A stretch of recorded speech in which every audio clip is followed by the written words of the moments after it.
but that was her job, okay? And so she's in charge of activities. Maybe I can tell this before she gets back in here. This is going to be tipped off.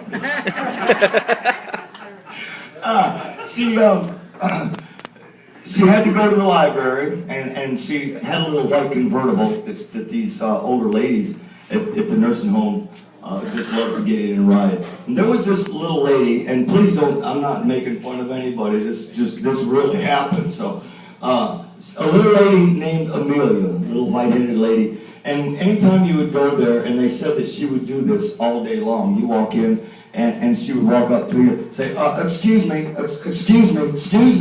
and when you finally said, yeah, well, and the thing she said was always the same, are my people coming to get me? And she was always waiting in her mind for her family to come pick her up. And you say, yeah, they'll be here later. Oh, okay, thank you for telling me that, she would say. And just a little while later, she would come back up and say, excuse me, ma'am, can I ask? And you say, yeah, what do you need, Amelia? And again, are my people coming to pick me up? And yeah, they'll be here later, they're on their way. And so you just have to tell her that. Well, they went down, oh, she's back. And here the top first-class activity director loads Amelia up, puts her in her convertible, and they ride downtown to the library. And what they would do is they would rent like family video movies and National Geographic stuff that these older folks enjoy watching, and that would be part of their recreation on particular days. And so she goes, takes Amelia with her into the library, and she's up at the counter after she found the videos that she wanted to rent out, and she's trying to take care of business, and Amelia comes up to her and says, excuse me, and my wife, she said, it's just been a long day, and I was a little bit impatient, and she said, wait Amelia, wait a minute, I'm busy right now, hon. And she was real sweet to her, and she said, just a minute or two later, here comes Amelia, excuse me, and my wife said, Amelia, I told you I'm busy, I'll get with you in a minute. And so she turns around at the counter and said, well, the lady is checking out these videos that she's trying to rent to take back to the nursing home. Said the lady, she's looking through her glasses like this, and she said all of a sudden, she looks this way, and she says, ma'am, is that lady over there with you? And my wife turns around, and she said, it had everybody in the library's attention. Here's Amelia standing there. And she dropped her britches, and she's standing there in the middle of the library.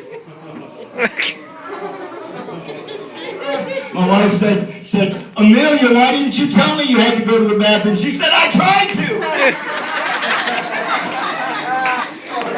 True story. I'm going to quit telling stories, Pastor. I got a first story that I can tell.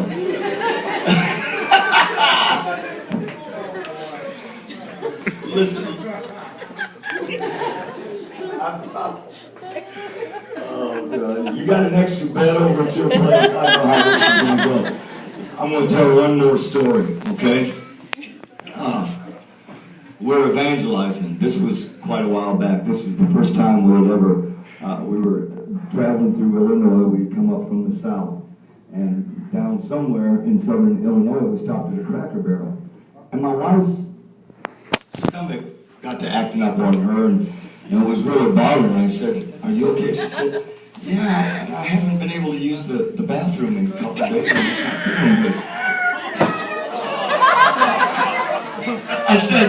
She said, I don't know what to do. I said, here, let's stop at this Walmart. I'll get you a bottle of milk of magnesia. That will do it. So I went in for her and brought her back the milk of magnesia. Took the top off. She chugged it. And we go in and we go into Cracker Barrel. Well, we're in there eating, and there's a couple sitting over here that it was pretty obvious they appeared to be apostolic. And they were just about done with their food. They got up and came over our way, came over to the table and herself, found out that we were evangelists. He told me he was Pastor so-and-so from a certain town. He said, you know, I really feel impressed to the Lord to have you come preach for me. He said, I didn't know you were an evangelist, but that's why I asked. I just had a feeling. So he said, he invited us over, and we had some things that we needed to do. and of course finished our meal. So he gave me directions to his house, and we ate our food, and he told me to look for the mobile home, okay? And so he said it's on this dirt road, and we ate our food, got back in the vehicle on the way trying to find their house, or maybe it was later that night after we actually found her. She still had not had any action, so I said, why don't you take some more, try a little more milk and magnesia, it will work. So she chugged a lot of milk, and we went to this guy's house, and we went past it back and forth 2 or 3 times, because the guy was a construction guy, a contractor, okay? And he had taken a double-wide mobile home and actually built an upstairs, a second level on it, and this place was immaculate. I'm telling you, it was real ritzy. And he said it was great because he lived in, it was an old, it looked like a Victorian-style home, and they had it laid out in antiques. It was gorgeous. And he said, you know, they just had to pay mobile home tax on it, and it was a real great thing. And it was plush carpet up the stairs, and I don't know how many rooms. It was all, you know, real expensive looking antique furniture. The bathroom was larger than the normal bathroom, and it had white marble stone floor in the bathroom, and had, you know, with an old clawfoot, with gold clawfoot legs on the bathtub, etc. Well, I'm trying to not stretch this out any more than I have to, but during the night, everybody's in the bed. Well, I got up and went in and used the bathroom. Okay? Tell them that part. Yeah. We've been traveling. You just have to know when you're cooped up in a vehicle, and you. Anyway. Well, the bathroom that the toilet stool that they had was it was like real tight necked at the bottom when it went into the floor, and I guess that's what it was. But anyway, that rascal plugged up. So I went downstairs, found a plunger. Okay, this is the middle of the night, and I said, well, there's got to be a plunger downstairs. So I slipped downstairs, didn't want to wake anybody up, found a plunger, went up there, you know how they do, and it flushed. Okay. So the next day we get up, and she had a nephew that was in prison, and the boy wanted to get baptized, and we wanted to get him hooked up with this pastor who lived just within an hour and a half of the prison. He volunteered. I want to go meet this guy. I'll work with him. And so she's getting ready upstairs, and we waited a long time. I'm downstairs. I said, I'm going to go out and kind of straighten the van up, and I'm outside fooling around with the van. And I come back inside, and the pastor and his wife, that we had waited a long time, okay, while she's up getting ready. And the pastor, he's in his office. The sister pastor, she's in the kitchen. And I can't believe I'm telling this to you. And I walk in the door, and I hear this voice from up the top of the stairs, and she says, honey. I said, yeah, babe. Are you ready yet? She said, almost. Would you come here a minute? And I said, okay. And so I told her, excuse me. I walked upstairs, and I opened the bathroom door. And here is she kind of favored Amelia that day. Hey, here's my wife over there, and she's tickled at what's going on. And you got to understand, this place is nice, okay? It's very nice. And it's not the kind of place you want to just go in and, you know, we didn't even know these people, man. It's not like we're slipping around being sneaky, but we didn't even know these people. And I opened up that bathroom door, and here's my wife leaned over, laughing. She's up to her ankles in dirty water from the toilet, and here's the plunger just leaned over the side of the toilet bowl, and the thing's just pouring water. And I don't know what you did to this day. I don't know if she tried to plunge it and thought, you know, you keep flushing it in the hole. And it went everywhere. That's probably the funniest. The pastor's office was right underneath the bathroom. He was dripping on his computer.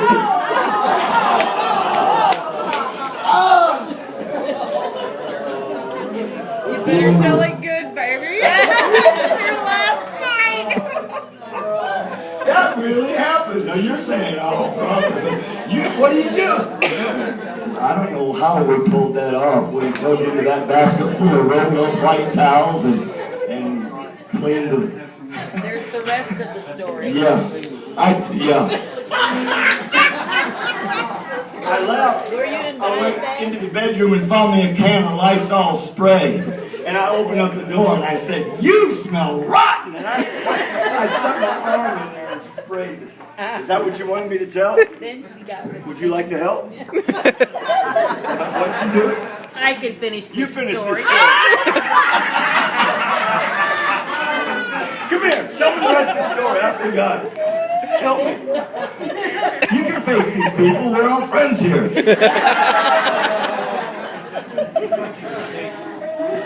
Stuff happens. Make it easy work, man.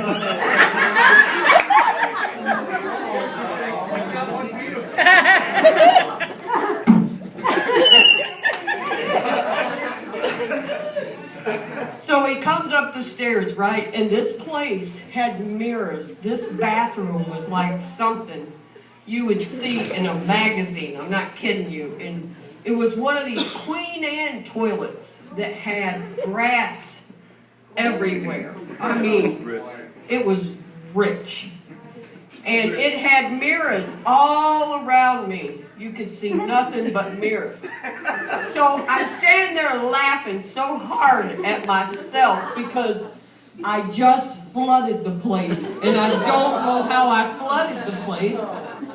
And I gotta tell this pastor that his bathroom is flooded. And they have white towels everywhere.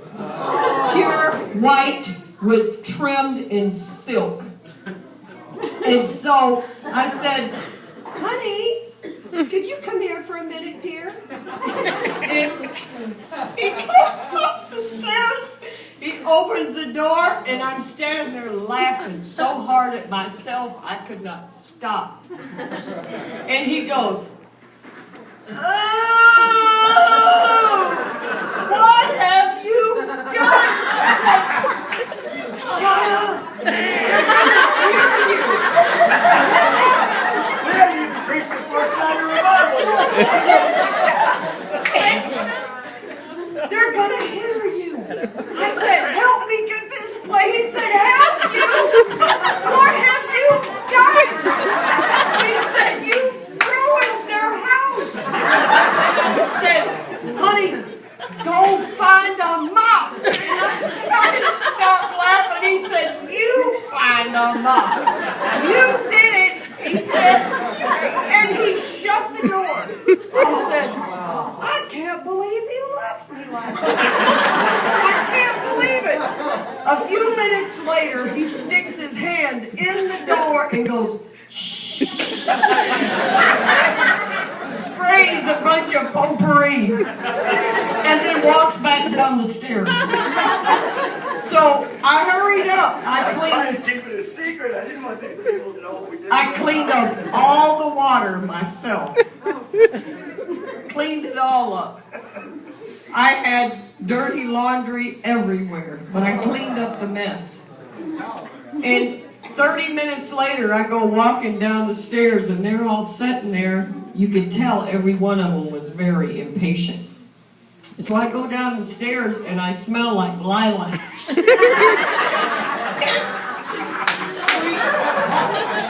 We get in the car to go to the prison, and the pastor's wife says, "Oh my, you smell beautiful today, Sister Wife."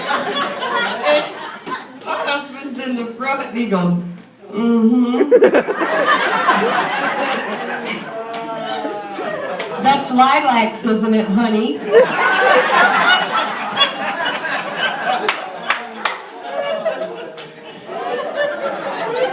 I just about killed him. So that night, I was up most of the night cleaning that bathroom to the way it was when we got it. And I really hope you enjoyed yourself, honey. There's another banquet next month. I got some stories to tell you.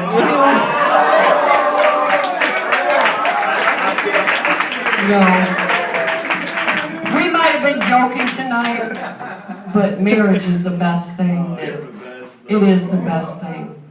We love the Lord so much. We love all of you. hang in there and serve God, because I don't regret 1 mile that I've traveled for the Lord. He's a good God. He's worth living. I'm going to make it all the way to the end. He's a good and wonderful God. Why don't we just lift our hands and give Him thanks this